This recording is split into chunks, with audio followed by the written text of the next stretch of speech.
بھی پریشانی ہو، قرضہ ہو، بیٹیوں کی اور بیٹوں کی شادی کا مسئلہ ہو، گھر کی ضرورت ہو، کوئی پریشان کر رہا ہو، کسی قسم کی بیماری ہو، کسی قسم کی تکلیف ہو، ایک وظیفہ بتاتا ہوں، اس پر عمل کرے، انشاءاللہ بہت فائدہ ہوگا۔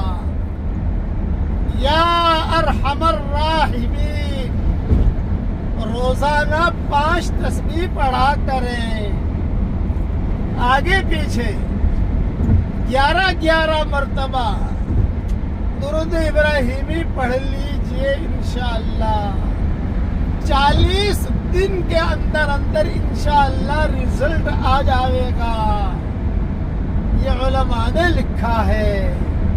یا ارحم الراحمین کی فضیلت تو حدیثوں میں آتی ہے، لیکن 500 مرتبہ پڑھنے کا حدیث میں نہیں آتا، یہ تجارب الصالحین میں ہے، کر کے دیکھ لیجئے۔ میں دعا کرتا ہوں کہ اللہ تعالیٰ امت کی اجتماعی اور انفرادی پریشانیوں کو دور فرمائے، کہیے آمین۔